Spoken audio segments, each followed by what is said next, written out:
Dacă detectați daune cauzate de viermi sârmă în grădină, ați avut deja viermi sârmă în sol de câțiva ani. Viermii sârmă au un ciclu de viață deosebit de extins, de la 2 până la 3, chiar până la 6 ani. Plantele gazdă preferate ale viermilor sârmă sunt ierburile, atât porumb dulce cât și porumb ornamental, precum și cartofii. De asemenea, se hrănesc cu o gamă largă de alte legume, inclusiv fasole, speclă, varză, morcov, castraveți, salată verde, pepeni, ceapă, praz, păstârnac, mazăre, ridic și chiar și flori. Dacă bănuiți că aveți viermi sârmă, fiți atenți când lucrați sau săpați pământul din grădină. Larvele se găsesc în mod obișnuit în cei 6 cm de sus ai solului. Când solul este prea fierbinte sau prea rece, totuși, ei se pot duce mai departe. Cât de adânc se află în pământ depinde de umiditatea solului. Viermilor sârmă le place solul umed și răcoros, ceea ce poate face dificilă găsirea lor în timpul verii. Larvele se hrănesc cu rădăcinile mai mici ale plantelor, precum și cu părțile subterane ale tulpinilor, privând planta de transportul de nutrienți și apă.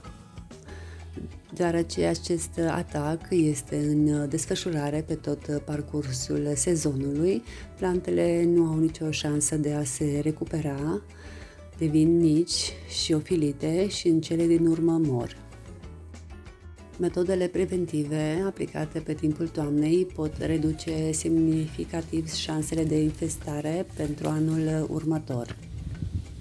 Cultivarea solului în mod adecvat prin lucrări de arat, discuit, săpat în momentul potrivit, adică primăvara și toamna și la adâncimi corespunzătoare, reduc populația de viermi din sol.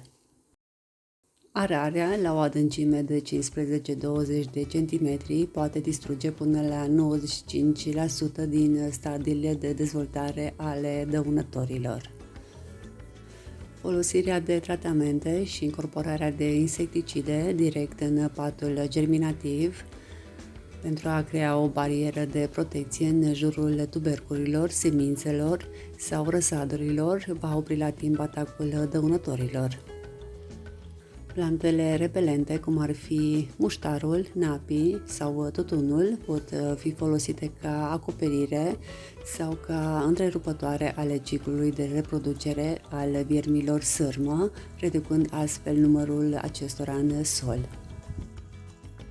Rotația culturilor pe terenurile cultivate ajută la întreruperea ciclului de viață al viermilor sârmă și la reducerea riscului de infestare până la 80%.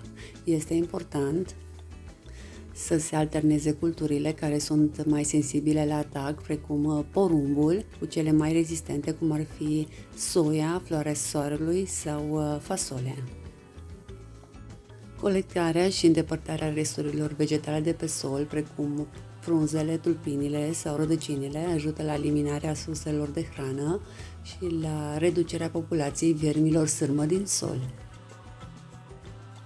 Este important de reținut că prevenirea este întotdeauna mai eficientă decât combaterea, iar prin aplicarea măsurilor preventive numerate mai sus se poate reduce semnificativ populația de viermi sârmă, evitând astfel daunele aduse plantelor și culturilor. Tratamentele cu insecticide aplicate în dozele și în momentele potrivite pot fi eficiente împotriva anumitor specii de viermi sârmă.